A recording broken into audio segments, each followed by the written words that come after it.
Okay, here's a project I really haven't been looking forward to, but I just have to take care of it.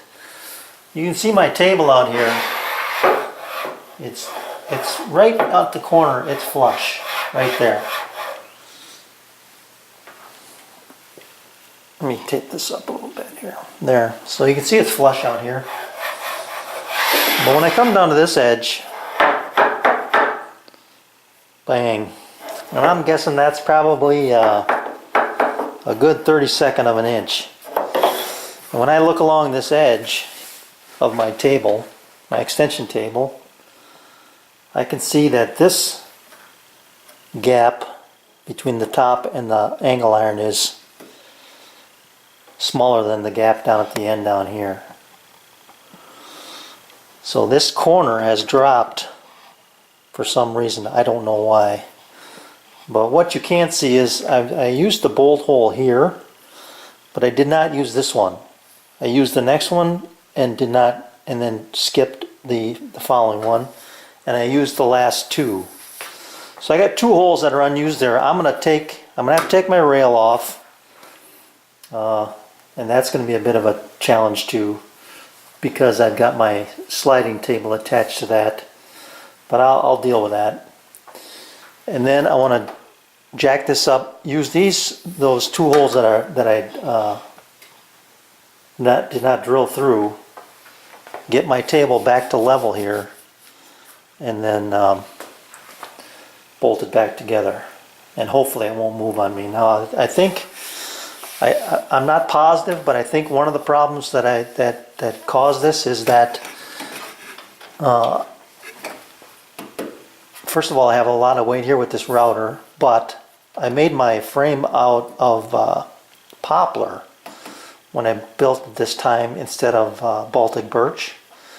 So maybe it moved that much, you know, the wood shrank, but if it did do that, I can't understand why it just happened in this one corner. The rest seems to be staying right where it's supposed to. So let me get to it. I'm going to tear it apart, and then I'll come back and show you what I got.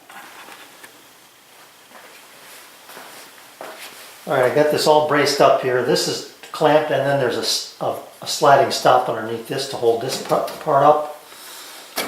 Got a couple bolts to this board that I already had this drilled out for some reason. I don't know what it was. Maybe it was for a temporary fence, but then it's too short. But a couple of clamps down here, give it the support it needs. And so now I can access my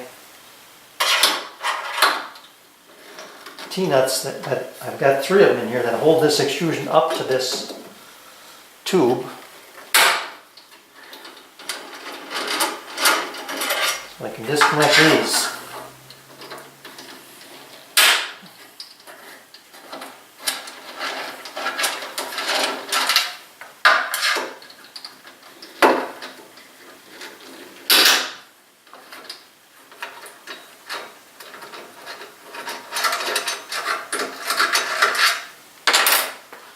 Then I can get my wrench under action. I'm going to get a socket.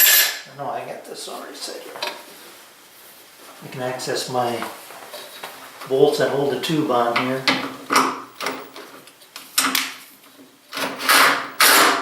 Oops, wrong way.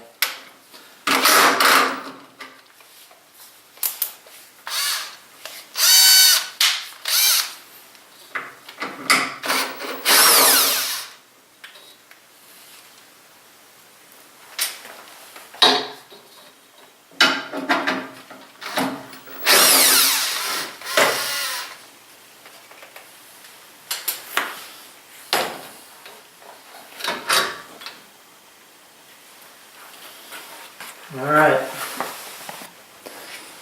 now you can see the hole that I didn't use, these 2 holes here. So I'm going to take these bolts out, these 3.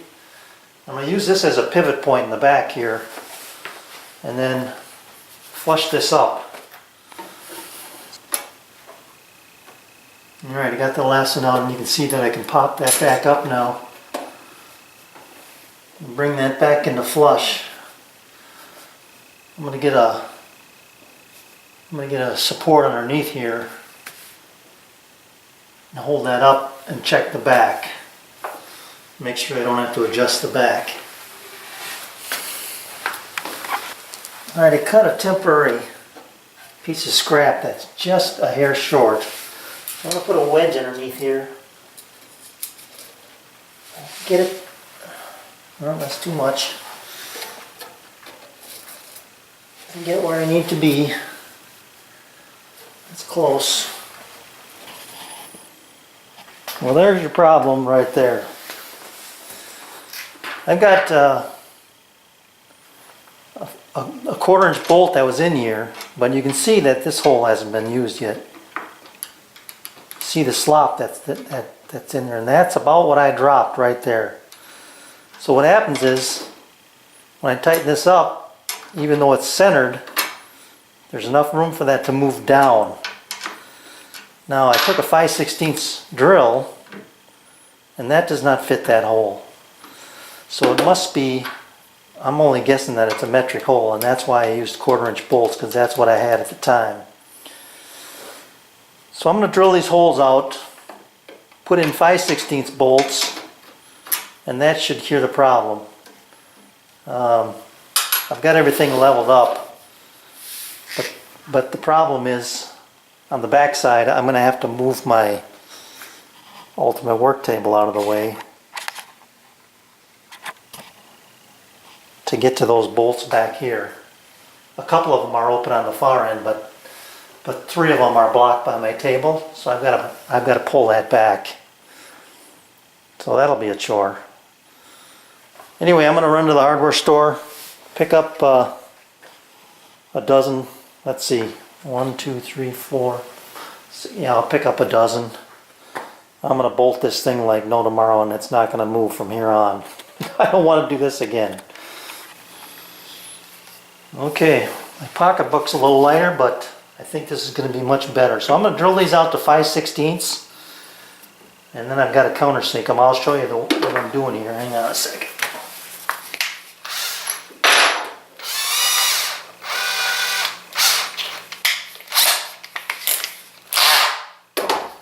Get my countersink ready.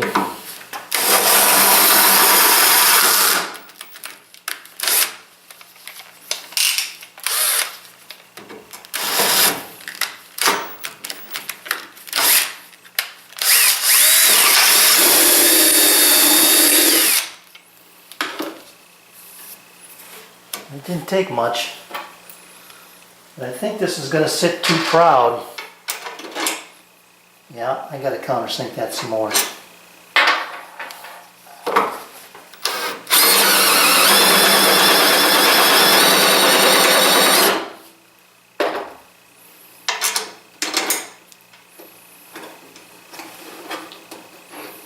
little bit more yet. Hey, yay, yay. Metal slipping there.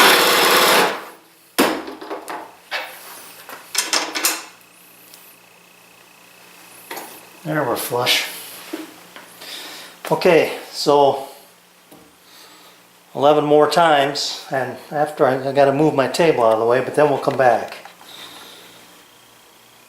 Alright, if it looks like a natural disaster, it's darn close. I found it easier to walk my table saw away from my ultimate work table instead of the other way around. And now I'm just going to put things back where they belong, but I wanted to show you what things look like. It wasn't that hard a job. It was just time consuming, that's all. But it's going to be well worth it, and I'll show you the results here in a second.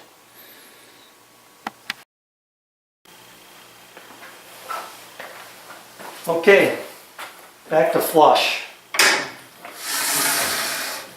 That right there is how the woodworking gods intended it to be. Nice and flush. So I'm glad I took the time to drill these out, put in the proper bolts, and I don't think I'll have another problem with that. Just a little heads up for you. I've got a couple of, where am I here? There I am. I got a couple of extrusions coming that I'm going to embed in the table here so that I can slide this back and forth without having to undo it and then put it in position. So that's what I got coming next. Hopefully those will be here tomorrow. We'll see.